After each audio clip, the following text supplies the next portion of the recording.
Исто како што кажа претходно колегата, од ноември ние имаме некоја одлука во собрание. Прво требаше да биде во собрание, донесовме одлука во собрание, па таму избравме членови на комисија, сето тоа за сега да се префрли во Министерство за правда. Од ноември до сега, еве го, практично е март.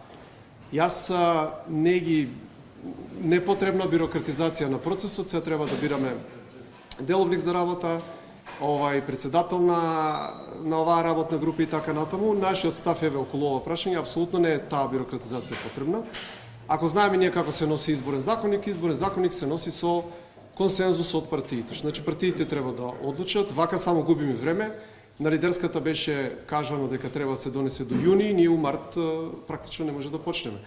Ќе видиме, еве, ако во март нема некој сериозно поместување, не знам веќе, ние како левица почнуваме се сумневаме во добрата волја на власта, ова всушност и да се случи. И после се чудиме зошто не можеме некои препораки од ОПСЕ и ДХР да ги вметнеме во изборниот законник или буквално ги вметнуваме 2-3 месеци, 3 недели некогаш пред изборите, додека треба минимум изборниот законник да се менува минимум барем 6 месеци, нели, за да има некоја дистанца од изборите. Така да не знам, јас морам да кажам дека сме малку разочарани. Еве ќе видиме ако се убрза некако динамиката, инаку процесов излегува вака за вас, за медиумите тука да давам изјави и слично, а практично ништо да не постигнем.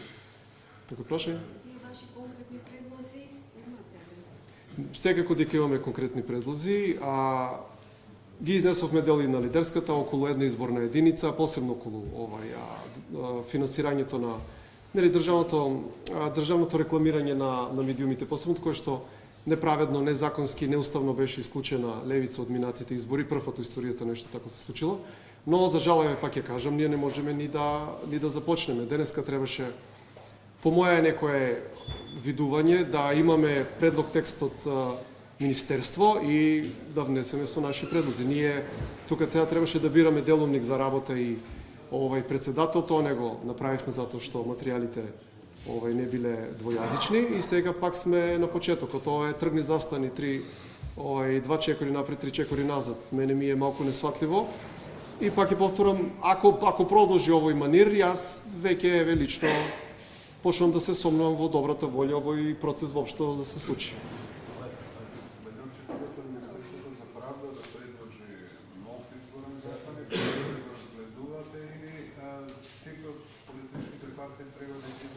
Па и тој дел е малку нејасен, иако очекувавме, затоа што Министерството рече дека имат екстензивни промени во изборниот законник. Не се сигурни дали ќе бидат под 30 или на 30%, ако се на 30%, onda по дефолт тоа е нов изборен законник и тогаш што изборен законник да се стави на маса, секоја точка да се разгледува посебно и да се види околу кои точки има консензус, околу тоа што има консензус, нели, да биде прифатливо, другото се избрише и потоа, нели, секој од нас да донесе и други предлози. И ја бар така мислам логички дека е така. Се што е консензус ќе влезе, се што нема консензус нема да влезе и тогаш тој изборен законник ќе донесе. Ама ја пак ќе повторам, ние очигледно не можеме ни да почнеме. Веќе 4 месеци колку.